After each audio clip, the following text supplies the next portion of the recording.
Ayan, kumain na ba kayo? Importance of eating your breakfast, paulit-ulit nating sinasabi. Pero marami pa rin ang hindi nare-realize kung gaano ba ito kahalaga. Yung ibang mga mami naman, gustong-gustong ipaghanda ng breakfast ng kanilang asawa at mga anak.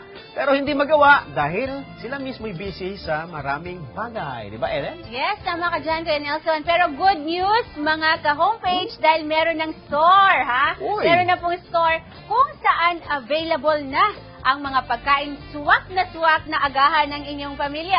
And to tell us more about this, makakasama natin from the breakfast store, si Miss Sigrid Perez. Good morning. Good morning, Sigrid. Good morning. Siguro parang hindi naman nagkakayo. for sure. Yan, si Miss Sig. Good morning, Wow. everyone. Yun nga pong nabanggit namin kanina, noon pa man, bata tayo, kumain kayo ng almusal, huwag kakalimutan bago umasok sa eskwela. Yes. Pero hindi masyadong nagsisink in sa atin dahil just habang tumatagal, dati may almusal.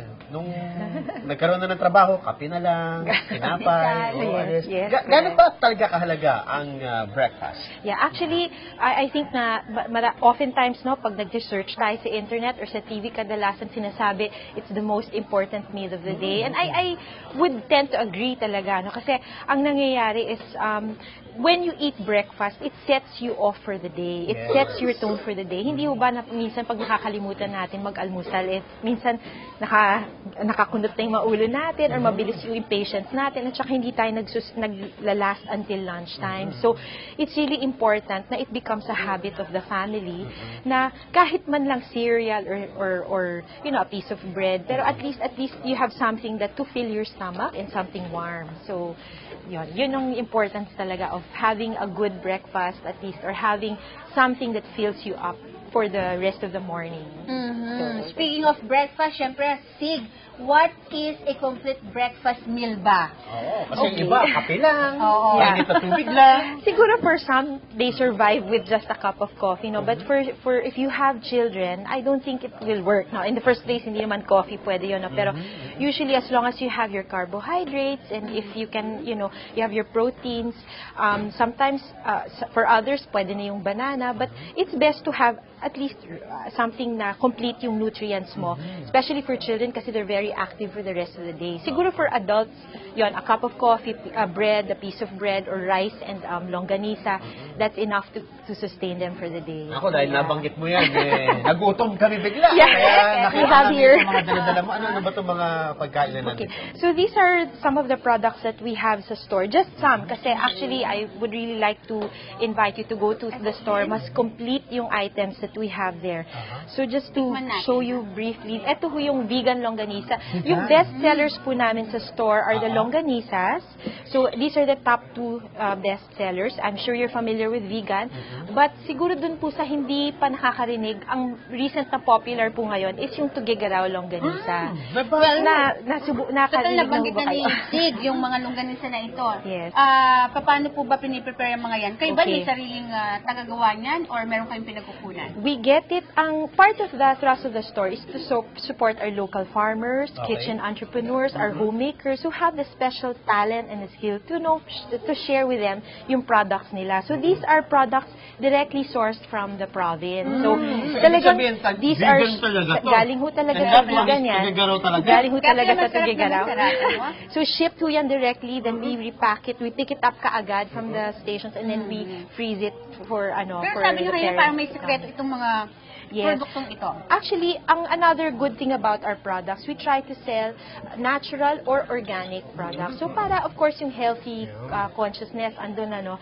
So wala ho itong mga salitre, preservatives, yung mga ganun. So ang hinahalo lang po dito really is just yung atsuete at saka a lot of garlic for preservatives. Dati noong panahon naman yun talagang preservatives natin, garlic. Ito po mga kape na ito, talagang may kalinga. Yes. Galing Iba-iba talagang ho. kalinga ito. Yes, sa mga Baguio. Itong Arabica dark. We have Sagada. Sagada. At saka yung best seller ho namin is yung Arabica. Yung mga ganun. Benguet. So, Benguet. Well, pwede Maganda siguro, ka Kuya na- Nelson, itanong na natin kay Sig kung yung mga tips sa pag-prepare at pagbili ng breakfast para sa kanilang pamilya, ng ating mga viewers. Well, actually since I have a big family, I have 8 kids, I'm sure for any family na who has who's concerned about their budget, you work within the budget. But hindi po yan maging sagabal sa pagpili ng nutritious na foods for your family. So, isipin nyo na lang ho na andun po yung, it's a balance of everything in moderation, really. So, you have your balance of carbohydrates, your proteins, your vitamins, your nutrients.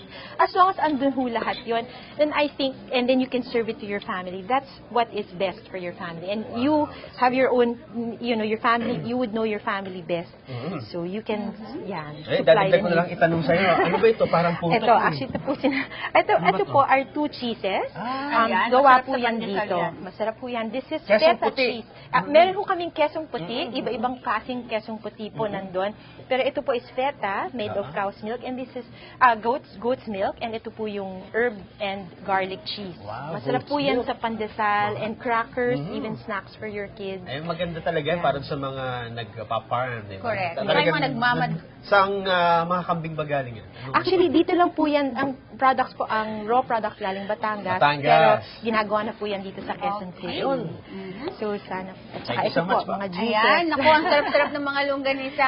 At kung sa mga nanay na nagmamadalis tuwing umaga, di na makapag-prepare ng breakfast, pwede kayong dumaan sa The Breakfast Store. Okay? Thank you again. Along Katipunan, Along Blue Ridge Katipunan. area po. So, we're open 7 days a Ayan. week. Yeah. Pupunta kami dyan araw-araw.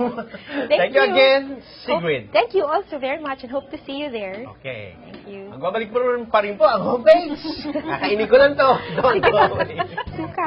Homepage at home ka, kami ang tahanan mo sa umaga, sa umaga, sa umaga.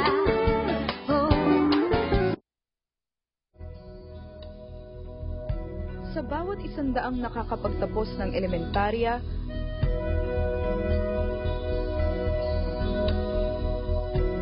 apat na putsyam lang ang nakakapag-enroll sa high school.